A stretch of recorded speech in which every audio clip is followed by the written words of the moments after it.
we were discussing boycott, divestment, sanctions, and we were discussing truly the ways that we can move beyond our governments who seem so tied up in their own militarism and actually, again, work where we are to try and boycott Israel, and which is obviously a legacy of the anti-apartheid movement from South Africa. But welcome, tell me about yourself again for people who don't know you and how you got involved in this work around like cultural boycott of Israel.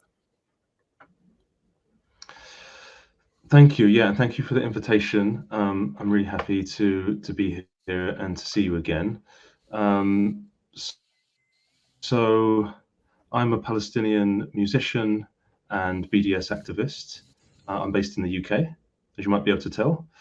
I've been involved in BDS campaigning, especially the cultural boycott of Israel, for quite a few years now. I've worked on different campaigns appealing to musicians, filmmakers, and others to heed the call of Palestinian society, including the absolute majority of artists, musicians, to end complicity in Israel's regime of apartheid, occupation, and genocide. So the BDS movement, boycott, divestment, and sanctions, is calling for the end of complicity. And what that means is ending Israel's impunity, because of course, Israel is only able to carry out its genocide against 2.3 million Palestinians in Gaza because of this impunity that it is afforded, especially by the West. Mm-hmm. And the call for BDS, where does that come from? You say we answer the call. Like, where does the call come from? And then what is BDS? I know it makes Bernie Sanders a little uneasy, as he most recently said. But it's actually a nonviolent form of protest. Can you explain? So BDS was launched in 2005 by the absolute majority of Palestinian society, as I mentioned.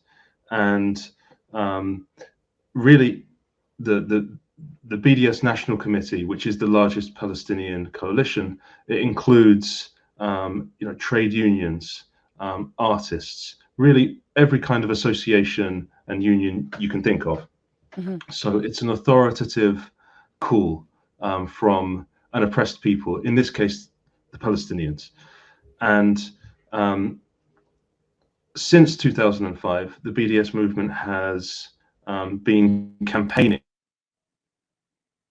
for international corporations, institutions, for artists, academics, and others to really work to end complicity in Israel's oppression. So BDS isn't asking artists and others to come and save Palestinians. What it's saying is, stop helping Israel oppress us.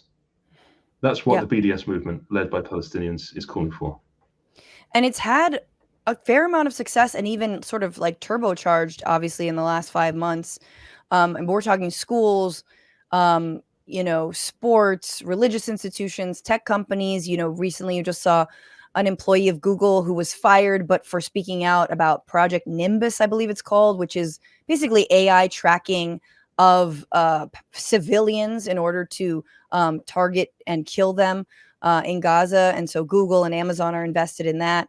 But then cultural institutions. And before we go into the cultural stuff, I just want to ask you, what are the parameters? Like, what's the, how hard and fast is it? Like, divestment from the, companies that might profit from occupied territories in the West Bank and Gaza, direct military ties, or is it all of Israel proper? Is there a distinction, and does that matter? So, I think probably the biggest success that the BDS movement has had recently was when the German really leading sportswear company, Puma, announced a year ahead of time, it announced that it was not renewing its sponsorship of the Israel Football Association, which does include 6 teams in Israel's illegal settlements. So Puma announced this a year early, just a few months ago, and like they were already going to evidently do what's it. happened. Yeah, exactly. Yeah. I mean, well, what they've been compelled to end this sponsorship by a 5-year BDS campaign all over the world by leveraging and focusing a huge amount of pressure on this one big company. The BDS movement was able to compel it to abandon the Israeli market. And there's an important point in there, which is that BDS does focus on a relatively small number of targets at any one time. So it's looking to identify the kind of best targets that we can go after as a global movement to kind of put a lot of our resources in one place, and then really maximize our impact. And that strategy has worked with other major corporations too.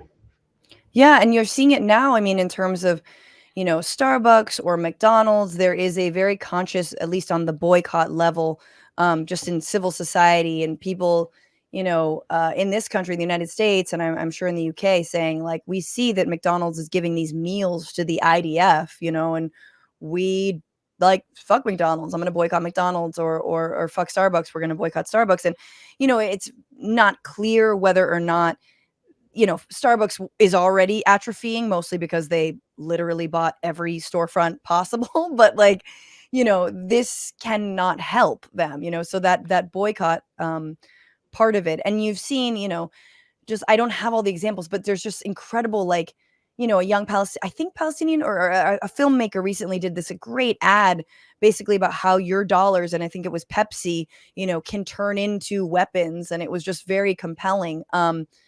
But I guess I wanted to ask you, yeah, like, I guess more on like the cultural level, like on when it comes to artists, um, how are maybe in order to get us into this, we can look at this speech from Jonathan Glazer, who won for Best Foreign Film at the Oscars this past Sunday, and used his platform to basically speak out against occupation and the ongoing genocide. Though he didn't say genocide, but he did say, and this got twisted immediately, that he and the other two men there, his fellow recipients, refute their Jewishness being used and the Holocaust being used to justify occupation, which was incredible.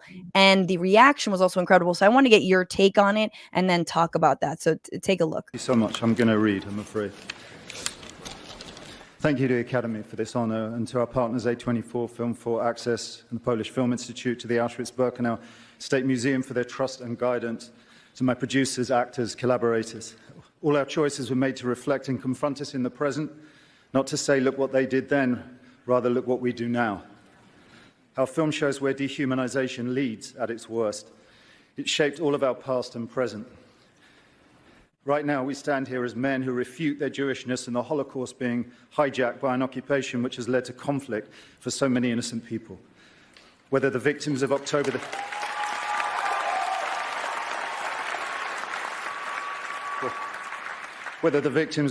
7th in Israel, or the ongoing attack on Gaza, all are victims of this dehumanization. How do we resist?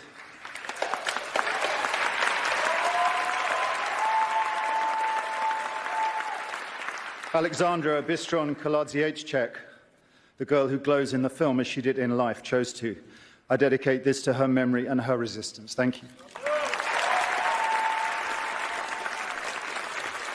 So that was Jonathan Glazer, who won for Zone of Interest, was a film about a family living outside of Auschwitz and a young girl who leaves food outside of this, death camp for the prisoners there.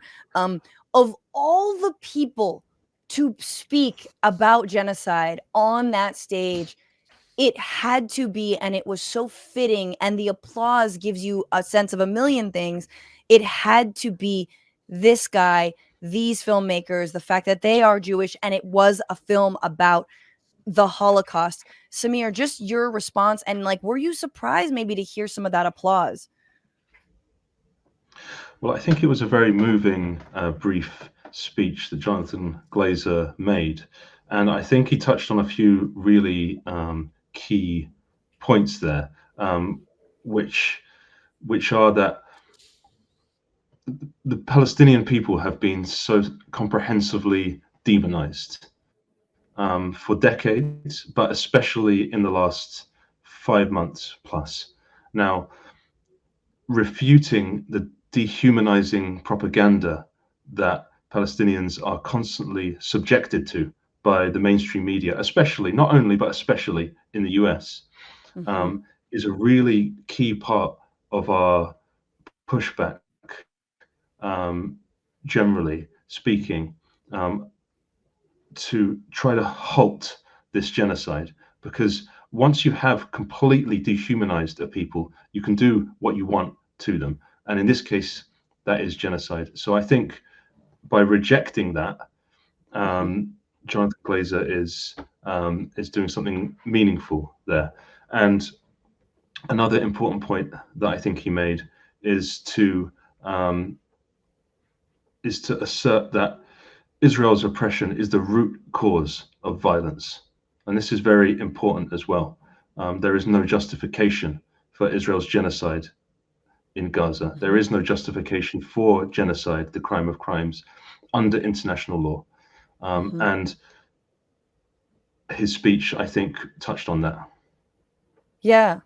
Yeah. And I think I just have to say, this is, he's in Hollywood. There are a lot of Jews who are in Hollywood. There are a lot of Zionists who are in Hollywood. There are also a lot of anti-Zionists who are in Hollywood. The fact that he got an applause, for me, as someone who has seen usually, like sort of wealthy cowards who like want to keep, like look glamorous and not talk about war crimes. Like they've been silent on a lot of things. They booed Michael Moore when it was very clear that the Iraq war was ill-advised and murderous and awful in 2003. And the fact that this audience clapped is absolutely remarkable and momentous, and shows you that there is a sea change even in places that supposedly don't speak out about Palestinian human rights. And again, back to this, like, also the lie that that Jews are not the ones leading a lot of these calls for a ceasefire, a permanent and lasting ceasefire, to say nothing of an end to the occupation. But like in terms of artists, I think a lot of artists in this time are like, and Mohanad, please feel free to jump in. They're very like, who am I? I'm just an artist. I'm just a musician. I can't do anything. I don't know. Nobody cares. That's starting to be burst in this moment, and it has been. But what is like the unique position of artists, whether it's musicians or actors or otherwise, to be able to also participate in a certain amount of boycott and divestment? You've had success with that, but can you talk about that? Well, I think that all artists and arts organizations, cultural institutions, have a profound moral obligation to end all complicity in Israel's oppression against Palestinians. So that's a profound moral duty. It's something you have to do as a first step. You can't skip that step, actually. You can't skip it and say, well, what's it going to look like after? No, we need you actually to address the complicity that you may or may not have at this current time. And tens of thousands of artists all over the world, including in the US, have pledged to refuse to perform or appear or exhibit in apartheid Israel. So we're talking here about the cultural boycott of Israel. Yeah. And aside from individual pledges, we also have many organizations, including like publishers and some festivals and others, also endorsing the cultural boycott of Israel. And over the years, the BDS movement has also campaigned for boycotting festivals that may be, for example, sponsored by the Israeli embassy. And right now, people may be aware, more than 80 artists and panelists have pulled out of South by Southwest, which is ongoing right now. Yes. Because South by Southwest is sponsored by the US Army and different weapons manufacturers. And I think just before we came on air, the BDS movement also joined those calls to boycott South by Southwest. That's huge. I mean, because that's interesting to me because South by Southwest, it's not like they have ties to, there's not like an Israeli company necessarily, but it's the United States military. It's like, this is part of our image and cleaning it up, blah, blah, blah. Meanwhile, you know, all of the death that they're raining down on Gaza, like that folks are making that direct link, and that Israel's genocide is our genocide as well. And so that to me is incredible. And also there's a lot of like artists from Europe that are asked that, which Yeah. I somehow put above like American artists. Although, to her credit, Billie Eilish, for example, wore a ceasefire pin to the Oscars, which honestly, Eilish was probably one of the biggest celebrities if you're under 30 at that event. But Mohanad, weigh in here. Yeah, I mean, I think obviously art has been used for like propaganda for a long time, especially with the U.S. military. Like if you see like most of like Tom Cruise movies and stuff like that, they're like Right. just to get people to sign Every up to the U.S. Transformer movie. Exactly, just to sign up to the U.S. military. So to come now and say that art does not matter, or like, oh, you might like, I'm just an artist. What do I know? What can I do? I'm like, no, especially if you have a sizable like fan base, they like you, they listen to you, they look up to you for a reason, and you should be using your art and your voice to advocate for Palestinians, for innocent people everywhere. Because if you're not, honestly, it's just what is the point of the art that you're making or anything that you're doing? Because if it's soulless like that, there is no point of consuming it. And because like an example of that, since you were speaking about the Oscars, the animated short that won was called War is Over. Hmm. What a missed opportunity to use your stage and your platform and the message of your movie to speak about the current war happening right now. But instead, they went up and they were like, "Yeah, I'd like to thank my mom and I'd like to thank my family." And then just like, I'm like, "What? Do you even know what your movie is about?" Yeah. Or yeah, like it just felt so ridiculous. And I'm glad that Jonathan Glazer like talked about like and called them the occupation forces as well, Yes. and made that distinction. And even though obviously if you go now and look at people online and how they're perceiving it, as if they have never seen how English is spoken before, being like, oh, he refutes his Jewishness, he doesn't like to be Jewish. And I'm just like, Deliberately twisting it. and I'm like, you not like understand how words work. It's very clear what he said. So yeah, I'm glad they did that, and I think yes, more people and artists absolutely need to do that because it's very essential right now. And there's a difference, and I want to like get to the BDS stuff because BDS is organized, right? Like there's a difference between using your platform to speak out, which is incredible, and then this is my question is like making this a long-term commitment. You know, like some of the thoughts I have are, you know, how do we boycott films being made in Hollywood that are sponsored by the US military? And, you know, if there are actors or writers or, you know, other folks who work on films who reject or refuse to work on a film that might be sponsored by the US military or in some way be linked to Israel, that is a huge win. In terms of these big names, though, another thing is just refusing to perform. I mean, Samir, can you speak to actually how Israel really uses the arts to validate its own actions and sort of standing in the world?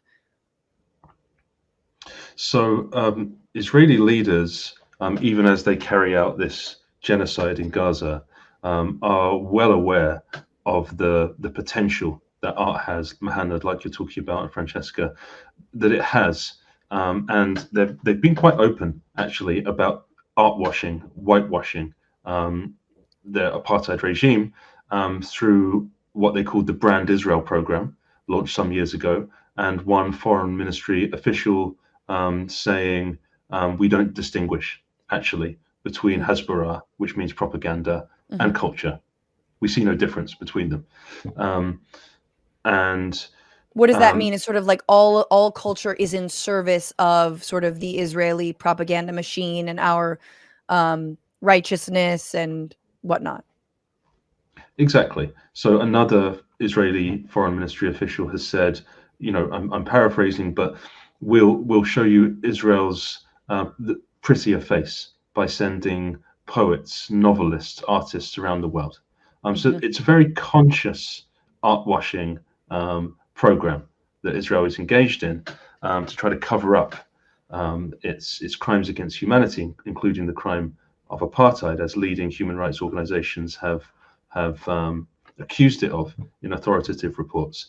Yeah. So just recently, I don't know if you're aware of Eurovision.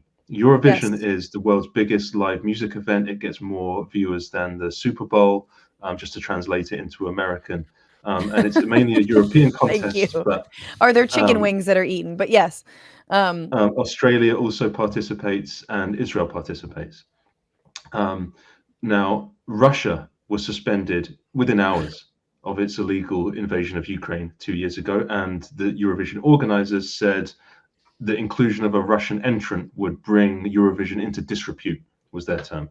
Now, despite thousands of musicians and artists so far in many different countries, but Sweden, Finland, Iceland, Portugal, and other places have been, and politicians, European politicians, Belgian culture ministers have just been calling for Israel's exclusion. Eurovision organizers have said there's no way we're going to drop Israel. There is absolutely no way we would do that.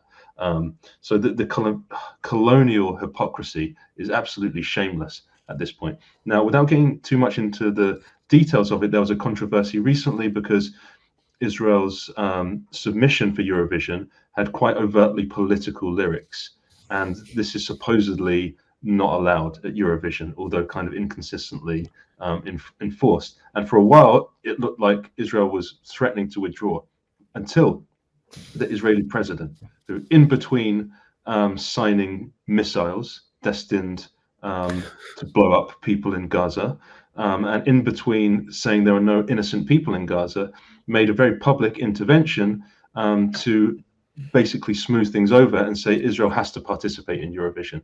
And why? He said, the Israeli president, because the winners will be the BDS movement if we don't. Oof, yeah. So at the highest political levels, that's the other thing. Yeah, keep going. No, just that at the highest political levels, genocidal Israel absolutely realizes that it is facing a growing isolation on the world stage, and will do almost anything to try to prevent that. Another example is the Venice Biennale, which you may know is one of the world's, if not the world's biggest arts exhibition. Happens every 2 years, and already more than 22,000 artists have called for Israel to be excluded from the Venice Biennale. So really what's happening now is really tens and tens of thousands of artists out there using their platforms to call not just for ceasefire, which we absolutely must keep doing, but also for accountability. For accountability for Israel's perpetration of genocide, apartheid, occupation, and colonization. It is sort of making Israel the pariah state that they have made themselves, number one, but in a way doing it on a level of the arts and cultural institutions is brilliant, especially when our governments are so behind on doing so and following suit.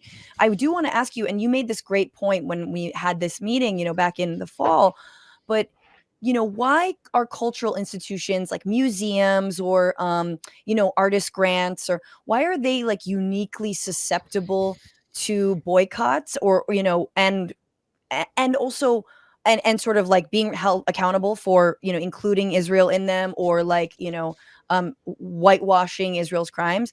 And also, how are people of color uniquely positioned to hold them accountable? You had a really good point. Maybe I'm jogging that for you. I don't really remember exactly what I was saying. It was quite a few months ago now.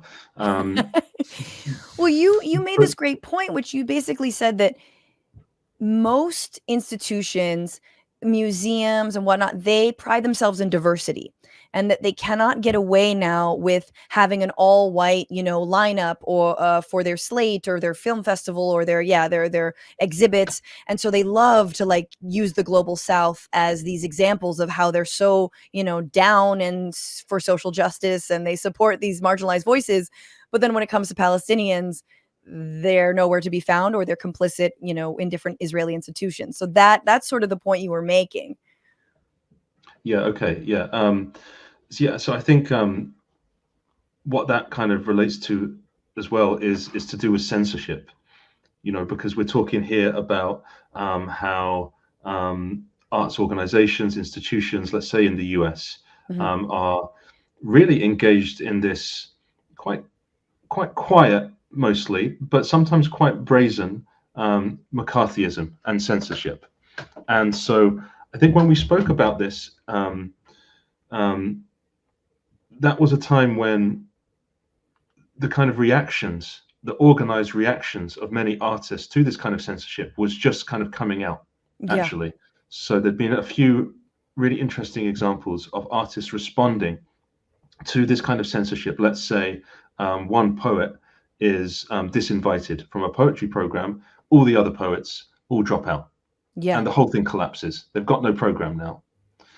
And so in that kind of strategic, selective sense, it can really, really work. And I think since we spoke, I think we've seen that all over the place, actually. We've seen so many reactions to this kind of censorship, including in Germany, also in Britain and the US and elsewhere, reacting with these kind of boycotts, recognizing that, yes, as you say, these are, in many cases, these are racist, hegemonic institutions.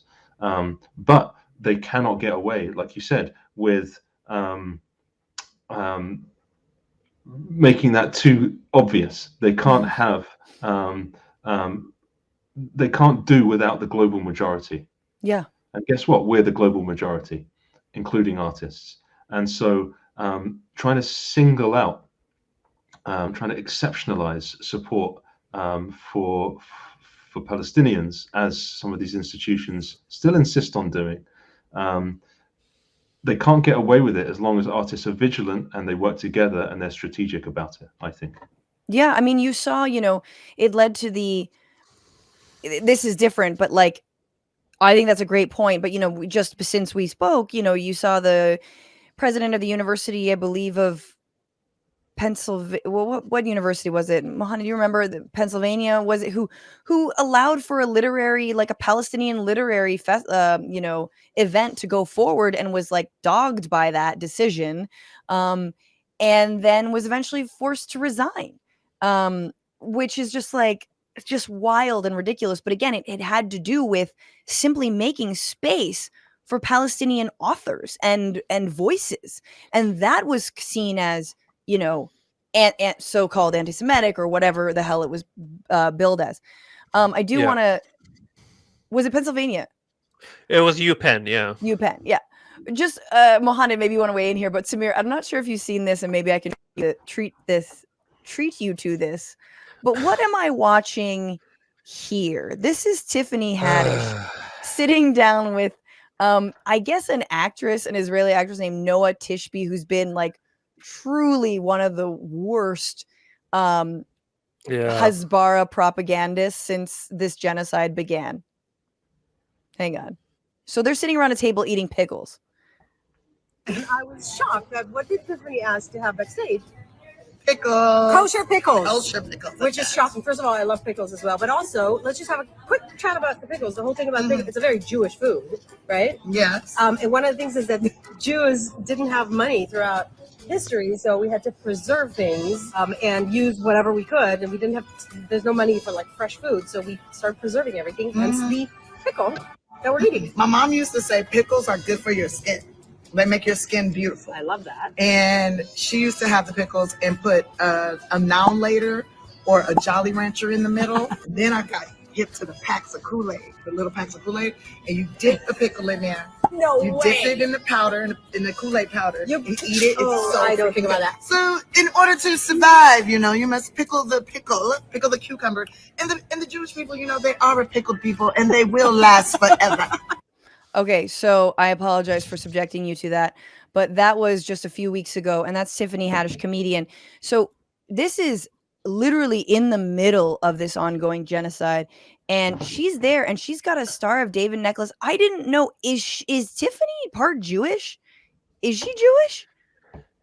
Well, she did learn on like when she hit 40 that her dad was, I think, like Jewish, Yes, and then later in she life. Yeah. exactly. So she decided to embrace that, which obviously nothing against that, but the way she decided to embrace it, obviously now by going to Israel and doing all of this stuff, and it's I think it's very interesting who Israel and Noah Tishby like brings as artists from the U.S. to kind of like communicate with and like have promote Israel. It's honestly what's so funny to me is that it's no one that anyone likes. I'm like Tiffany Haddish, Michael Rappaport, Oh, Deborah Michael Messing. Rappaport. I'm like, what are we doing? I'm like, honestly, like if those are the people you want to keep using, use them. Im Like If sure. the shoe were on the other foot and these were people who regularly posted anti-Semitic screeds speaking loudly about how Jewish people are animals, which is what Rappaport does all the time, or Deborah Messing, or what's her name, Selma Blair or whatever, like freaking out about, and then they just apologize. I mean, it is wild what they get away with. But this is, I guess, the reason I brought this video up is because it's important to understand, like, yes, maybe this is sort of like a couple things. One, telling the world that in order to be Jewish, you must embrace Israel in all of its genocidal Yes. tendencies. Mhm. Number one, that is how you pledge your allegiance. I mean, Zionists right now are basically trying to say that Jonathan Glazer is not a Jew. That's their go-to. Yes. And then Mhm. the other part of it is that there is a lot of money to bring names like Haddish and to fill out big theaters and to sort of perform there. I mean, Samir, you must know that Israel has regular programs to bring, especially DJs, right? Like they love to give DJs the opportunity to come and like, hey, come to Israel. And there is this cultural tourism of getting artists from around the world to come to Israel and kind of like, see what all the, fuss is about, and don't pay attention to those settlements. Well, there's an organization that goes by the name of Creative Community for Peace. Now, the so-called Creative Community for Peace it's an Israel lobby group. It's a front group for far-right organizations like Stand With Us. They're basically the same organization, just dressed up in a different way. Now, the so-called Creative Community for Peace, it claims to be the only organization in the world dedicated to fighting the cultural boycott of Israel.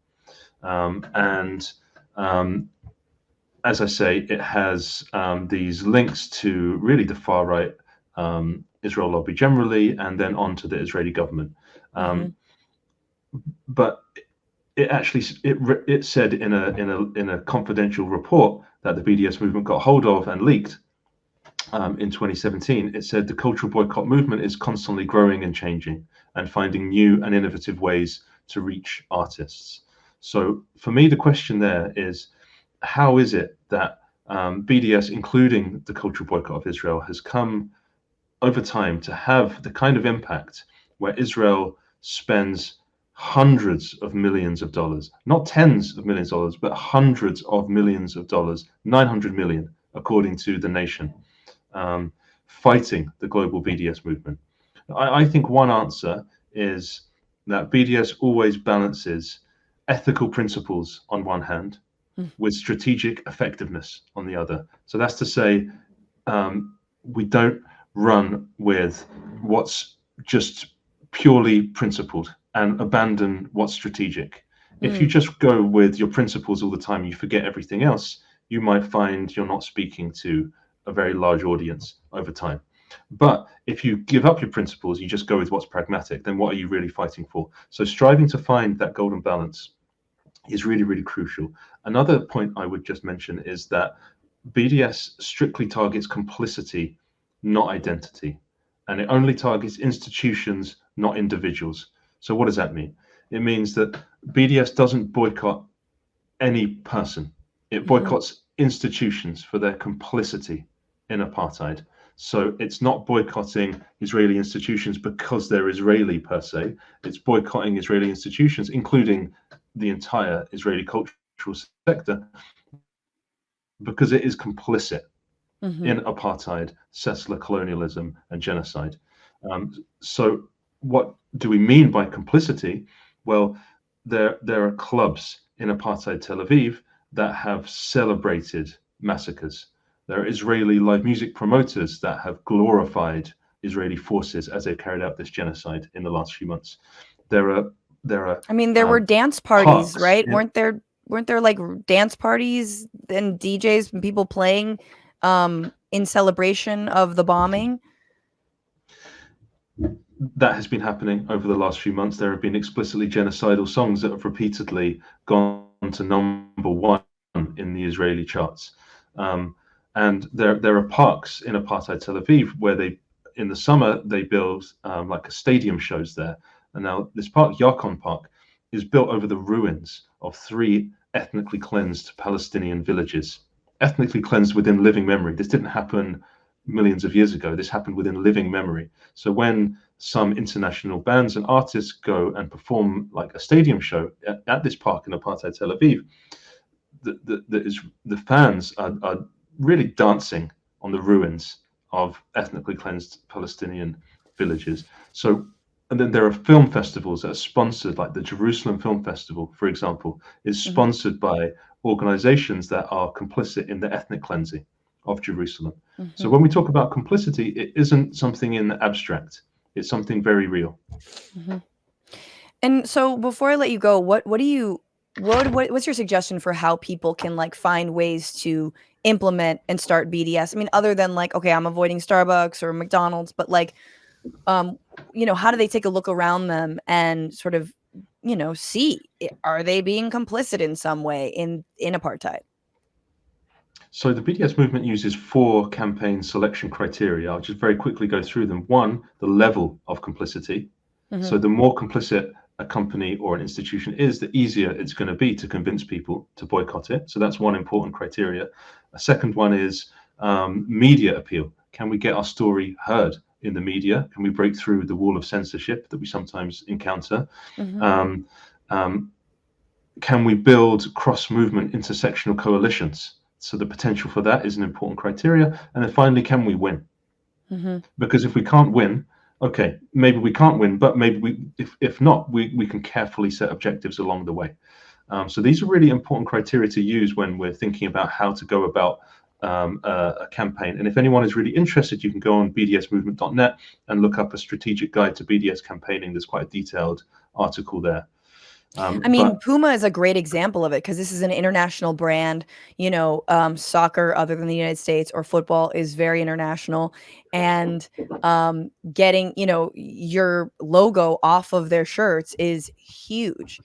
Do you have a sense of how long that campaign was like active for before they finally won? So Puma was a 5-year BDS campaign. Yeah, which is not crazy. I mean, all over that's the world. pretty fucking good. Yeah, I mean, and this kind of strategic and sustained campaigning, this is what works. This is how we leverage grassroots support, because BDS is a global grassroots movement. It doesn't work unless millions of people support it. That is the only power that it has. And what we're trying to do here is build that power, including cultural power. So we're not just boycotting everything that we don't like because we love to boycott. It's not something that is inherent to Palestinians, although of course BDS does draw on a very rich history of popular resistance, including boycotts going back many decades, and of course deeply inspired by the boycotts against apartheid South Africa and the US civil rights movement and so on. But boycotting is a tactic, not a principle, that we use in specific scenarios because we really think it can work. Yeah. Yeah, and clearly a $900 million in the opposite direction is huge. I'll just say that if there are folks in the United States, there are many states that have passed legislation against BDS. This is preemptive. These are not even states whose budgets have been threatened with divestment from, weapons manufacturers or Israeli companies at all. But there are preemptive laws that say you can't do that. So, reversing those is a huge step. And I think, asking your elected officials where they stand on this, again, nonviolent form of resistance is really, really critical. Before I let you go, Mohamed, any last questions? Any last thoughts? I mean, I feel like everything has been covered already, and I agree with it. I mean, honestly, it's very important. I guess the last thing I would say is for because I feel like a lot of people that I know think that they are alone in this. You know Yeah. that they are just themselves, and I get it because the propaganda and like everything is happening right now makes it feel like you are so powerless, and I feel like that's why a lot of people just because you talk about Starbucks, you talk about boycotting, you talk about all of that stuff. I have people in my life who are like, what is me going to Starbucks and buying like one like getting my coffee or something, that's not gonna change anything. I'm like, but it's not just you, it's you Mm-hmm. and hundreds and thousands and millions of other people who who can stop doing that together. But I feel like especially in America, because it's so individualistic, it's so focused on the individual, people are not being like people are not used to being feeling like they are like part of a community or like a bigger movement. Mm-hmm. And I think obviously this it's sadly it's a cultural thing in the US, I feel. And I feel like this is the time to kind of like let go of that and be like, I am part of something, and what I do does matter. And we see that it does matter because, like, we see that these companies are already like suffering financial. Like you see McDonald's in the Middle East or and whatnot, and how they're like have some branches closing in Egypt and all of that. So like you do matter. Like what you do, you can change stuff. So on the individual level, and you should keep doing that, even if it doesn't feel like much to you. Yeah, and you might have a community, and the Presbyterian Church of the United States in 2006 divested from Israel. I mean, specifically, I think it was more occupied territories. They did it in also during the South Africa apartheid regime, so they have a history of that. But you might have institutions, city councils that you are closer to than you know that are invested in some way in war and genocide. What's going on, Frantifa? If you haven't already, subscribe to this channel right now. Hit that button. And also, you can become a patron and support the show every single week. Get access to bonus episodes and exclusive merchandise. Patreon.com/Bitchuation Room. Do it.